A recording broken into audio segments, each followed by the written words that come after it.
ஆண்டில் ராஜன் என்னும் மன்னன் ரோமையை ஆண்டு வந்தார். அவரது படை தளபதி பிளாசிது அஞ்சா நெஞ்சம் கொண்டவர். பல போர்களில் ஈடுபட்டு அனைத்திலும் வெற்றி வாகை சூடி மன்னனை மகிழ்வித்து வந்தார். நாட்டு மக்களிடம் பொறுப்புடன் நடந்து கொண்டார்.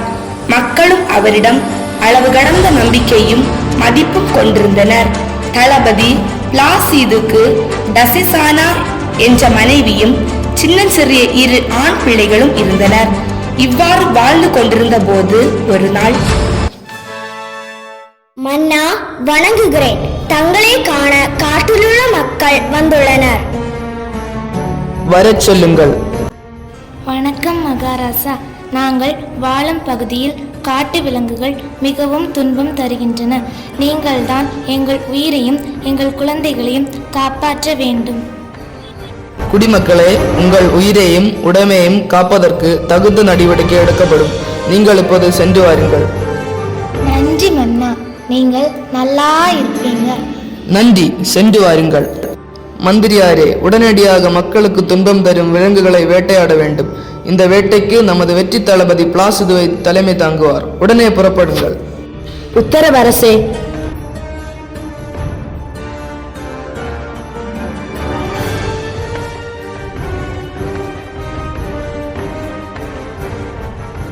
வீரர்கள் காட்டிற்கு வேட்டையாட செல்கின்றனர். வீரர்களே, துணிச்சலுடன் வேட்டையாடுங்கள். எதையும் தப்பி செல்ல விட வேண்டாம். உத்தரவு தளபதியாரே. ஆஹா, மான்கள் செம்ம வேட்டை. என் சின்ன மகன் கேட்டது போலவே இன்று அவனுக்கு மான் கிடைக்க போகிறது. அட, இது என்ன? எல்லா மான்களும் ஓடும் போது ஒரு மான் மட்டும் திரும்புகிறது. ஆஹா, என்ன அதிசயம்! மானின் தலை சிலுவை. பிளாசிதுவே, கலங்க வேண்டாம். பொய்தேவ வழிபாட்டை விட்டு சத்திய வேதத்தில் சேர்வாயாக. வாழ்வில் எத்தகைய சோதனை வந்தாலும் இயேசுவையை வணங்கி நன்மை பெறுவாய். ஆஹா, ஆண்டவரின் வார்த்தைகளை கேட்டேன். இறைவா, இதோ இன்று முதலே உமக்காக வாழப் போகிறேன்.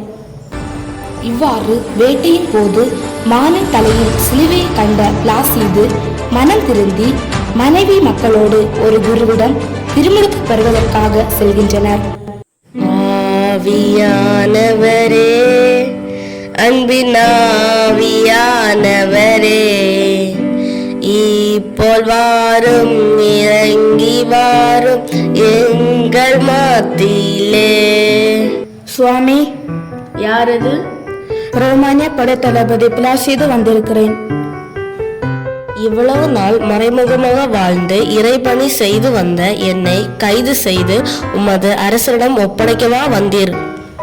சுவாமி, என்னை பொறுத்தருள வேண்டும். நான் படைத்தளபதியாக வரவில்லை, மனமாறிய பிளாஸ்துவாக வந்திருக்கிறேன். ஆச்சரியமாக இருக்கிறதே. எல்லாம் பரமன் செயல்தான். வாருங்கள்.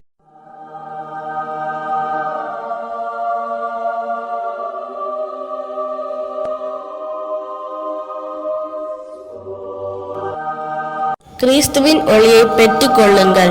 பிளாஸ்து, இன்று முதல் நீ எஸ்தாக்கியோ என்று அழைக்கப்படுவாய். டசிசானா, இன்று முதல் நீ தெயோபிஸ்தா என்று அழைக்கப்படுவாய். நீ இன்று முதல் ஒப்பிஸ்து என்றும் நீ அகஸ்திஸ்து என்றும் அழைக்கப்படுவாய். சென்று வாருங்கள். நன்றி குருவே.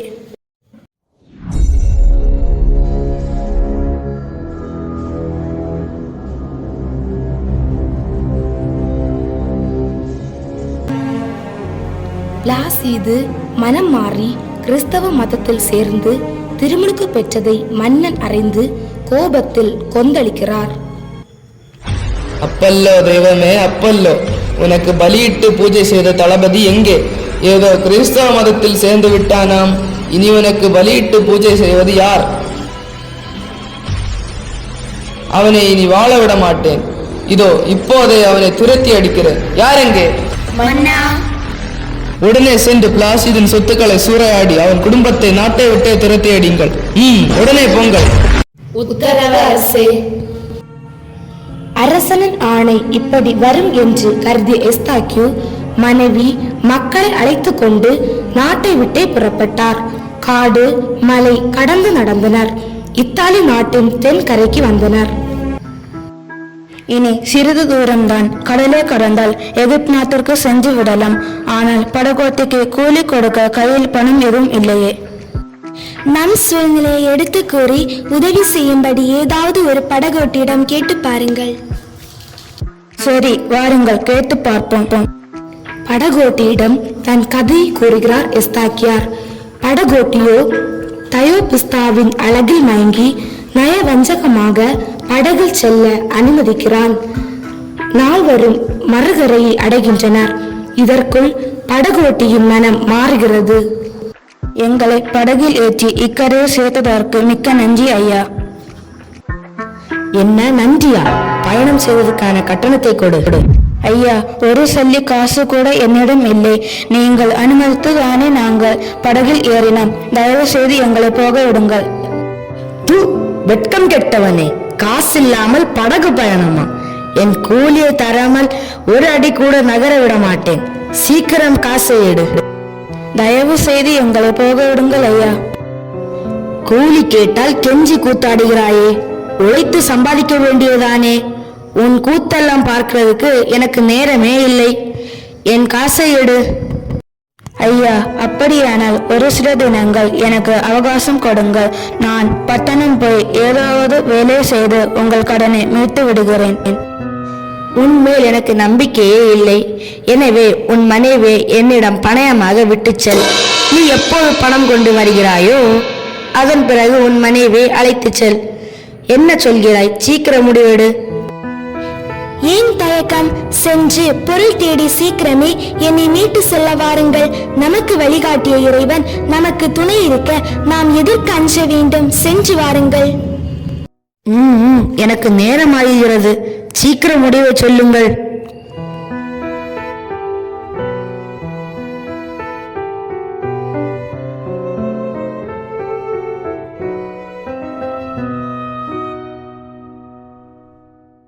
சென்று வருகிறேன். பத்திரமாக இரு. விரைவாக உன்னை அழைத்து போக வருகிறேன். எஸ்தாக்கியார் காடு மேடெல்லாம் கடந்து ஓர் ஆற்றின் கரையில் வந்து சேர்கிறார்.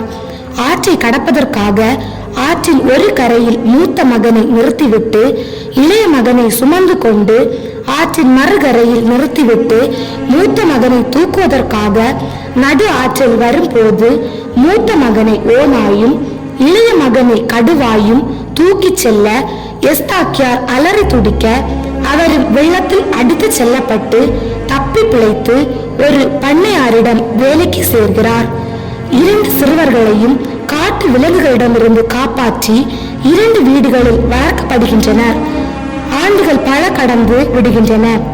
ரோமாபுரியில் மீண்டும் போர் சூழல் ஏற்பட மன்னன் தோல்வி பயத்தில் என்ன செய்வதென்று அறியாமல் வீரர்களை அனுப்பி படை தளபதியான எஸ்தாக்கியாரை தேட செல்கிறான். வீரர்களும் தேடி அலைகின்றனர். ஐயா, யாரப்பா நீங்கள்? ரோமாபுரியின் வீரர்கள். என்ன வேண்டும்? எங்கள் படை தளபதியை தேடி அலைகின்றோம். எதற்கு? எதிரி நாட்டு மன்னன் எங்கள் நாட்டின் மீது போர் தொடுப்பதாக கூறியுள்ளான். எங்கள் தளபதி இருந்தவரை நாங்கள் தோற்றதில்லை. இப்போது எங்கள் தளபதி எங்கோ சென்று விட்டார். எனவே தான் அவரை தேடி அலைகிறோம். அவரிடம் உள்ள அடையாளம் என்ன? அவரது நெற்றியில் ஒரு வீர தளம்பு உண்டு. எனது தோட்டத்தில் வேலை செய்யும் அவரிடம் விசாரியுங்கள். ஐயா, நமஸ்காரம். யாரப்பா நீங்கள்? பார்ப்பதற்கு ரோமானியர்கள் போல் உள்ளீர்கள். ஆம், நாங்கள் ரோமானியர்கள் தான். இங்கே பார், இவரது நெற்றியிலும் தளம்பு உள்ளது. உங்கள் பெயர் பிளாசிது தானா? ஆம். தளபதியாரே வணக்கம். நம் நாட்டின் மீது எகிப்து மன்னன் போர் தொடுக்க போகிறான். நீங்களே நம் நாட்டை காப்பாற்ற வேண்டும். உடனே கிளம்பி வாருங்கள். நமது மன்னர் ஆவலுடன் எதிர்பார்த்திருக்கிறார். உடனே வருகிறேன், நீங்கள் சொல்லுங்கள். இவ்வாறு எஸ்தாக்கியார் மீண்டும் படை தளபதியாக நியமிக்கப்படுகிறார். பின்பு எதிரி நாட்டின் மீது போர் தொடுக்க வீட்டிற்கு ஒரு ஆண் மகனை அனுப்ப கட்டளையிடுகிறார். அனைவரும் இணைந்து போரில் வெற்றி பெறுகின்றனர். அன்று இரவு ஒரு விதவை தாயின் வீட்டின் முன் போர் வீரர்கள் அனைவரும் அமர்ந்திருக்கின்றனர். நீர் எங்கிருந்து வருகிறேன்? உன் சொந்த ஊர் எங்கே? என் சொந்த ஊர் ரோமாபுரி. உமது பெற்றோர் என்ன செய்கின்றனர்? எனது தந்தை ரோமானிய படைத்தளபதி பிளாசிது கிறிஸ்தவ மறையில் சேர்ந்ததால் எகிப்திற்கு செல்ல திட்டமிட்டோம். கப்பலில் சென்றபோது பணம் கட்டாததற்கு ஈடாக என் தந்தை எங்களின் தாயை கப்பலோட்டியிடம் அடகு வைத்தார். பின்பு நாங்கள் ஒரு ஆற்றை கடக்கும் போது என்னை ஒரு கரையில் உட்கார வைத்துவிட்டு தம்பியை எடுத்துக்கொண்டு மறுகரையில் சேர்த்துவிட்டு என்னை தூக்க நடு ஆற்றில் வரும்போது என்னை ஓநாயும் தம்பியை கடுவாயும் தூக்கி சென்றது. எங்களால் ஒன்றும் செய்ய முடியவில்லை. என் தந்தையும் தாயும் தம்பியும் என்ன ஆனார்கள் என்றே தெரியவில்லை. நீரே, உங்கள் பெயர் என்ன? எனது பெயர் அகஸ்தீஸ். அண்ணா, நான் தான் உன் தம்பி ஒப்பிஸ்து.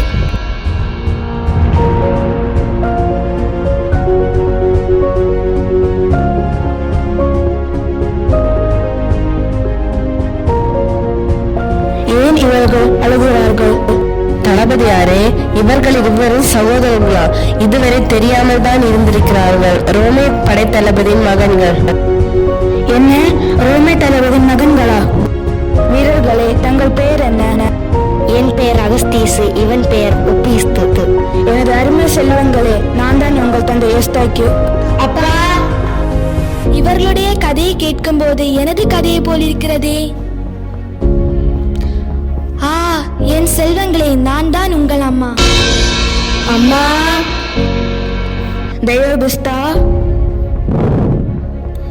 சரி, வாருங்கள் கண்மணிகளே, ரோமாபுரிக்கு செல்வோம்.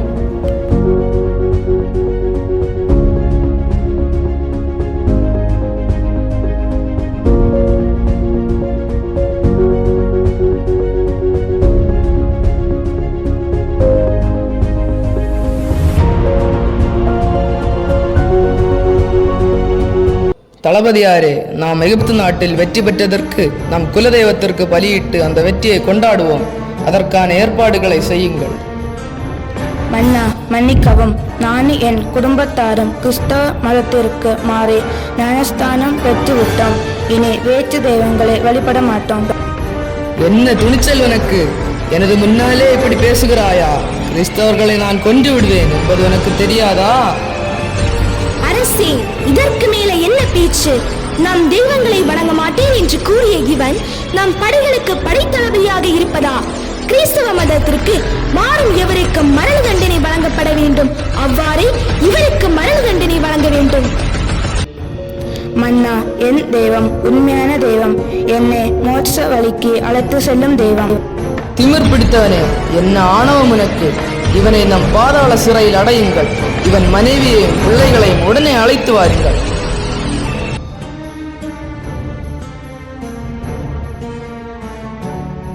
மன்னனுக்கு வணக்கம். வா வா, உன் கணவனுக்கு புத்திமதி கூறதான் அழைத்தேன். அறிவுரை கூறும் அளவிற்கு என் கணவர் தரம் தாழ்ந்து விடவில்லை மன்னா. தவறாக கணித்து விட்டாய் பெண்ணே. உன் கணவன் சத்தியமறையில் சேர்ந்து விட்டதாகவும் ஞானஸ்தானம் பெற்று விட்டதாகவும் கூறுகிறான். அது மட்டுமில்லாமல் நம் குலதெய்வங்களை வணங்க மாட்டேன் என்று கூறுகிறான். ஆம் மன்னா, நாங்கள் வணங்கும் இயேசுவே மெய்யான தெய்வம். அப்படி என்றால் நீயும் எங்கள் குலதெய்வத்தை வணங்க மாட்டாயா? வணங்க மாட்டேன். தளபதியின் மனைவி என்ற திமிர் பேச்சு உனக்கு? இல்லை மன்னா, மெய்யான சத்திய விதத்தை தான் கூறுகிறேன். என்ன திமிர் உனக்கு? யார் எங்கே? இவளை சிறையில் அடையுங்கள். இவள் பிள்ளைகளை அழைத்து வாருங்கள். உத்தரவு அரசே.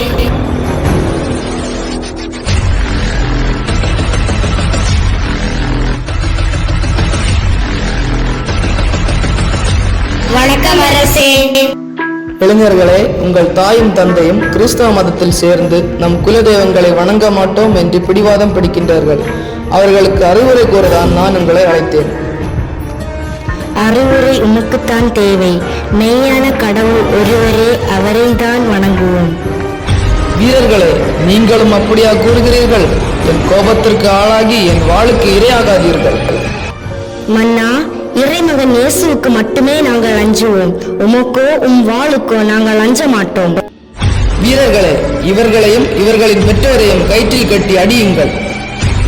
அப்படியே செய்கிறோம் அண்ணா. எஸ்தாக்குவே, உன் நிலையை என்னாலே பொறுக்க முடியவில்லை. இப்போதே நீ பின்பற்றி இருக்கும் மதத்தை விட்டு வெளியே வா. முடியாது. நானும் என் மக்களும் நாங்கள் பின்பற்றிய வேதத்தை ஒரு நாளும் கைவிட மாட்டோம். சேவகர்களே, திமிர் பிடித்தவர்கள் நால்வரையும் செங்குருதியோடு அடித்து சிங்கத்தின் குகையில் அடையுங்கள். வீரர்கள் நால்வரையும் இழுத்துச் சென்று சிங்கத்தின் குகையில் அடைக்கின்றனர். சிங்கங்கள் அவர்களை எதுவும் செய்யவில்லை. மன்னனும் படை வீரர்களும் திகைப்படைகின்றனர். யோ தளபதியே, பரதேசியாய் போன உனக்கு மாளிகை அரண்மனை என்னும் இடம் கொடுத்தார் மன்னர்.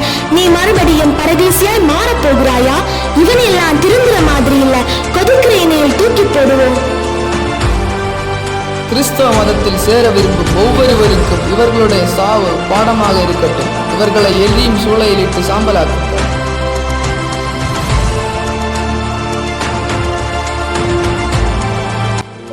அரசே, தன் ஜீவனை நேசிக்கிறவன் அதை இழந்து விடுவான். அதை வெறுக்கிறவனோ அதை காப்பாற்றிக் கொள்வான். எங்கள் உயிர் மீது எங்களுக்கு பயமில்லை. எப்படிப்பட்ட துன்பங்கள் தந்தாலும் கலங்க மாட்டோம். இறைமகன் இயேசுவே மெய்யான தெய்வம் என்பதில் நாங்கள் உறுதியாயிருப்போம். என்ன திமிர் இவனுக்கு! வீரர்களே, இவர்கள் நால்வரையும் கொதிக்கும் எண்ணெயிலிட்டு வறுத்தெடுங்கள்.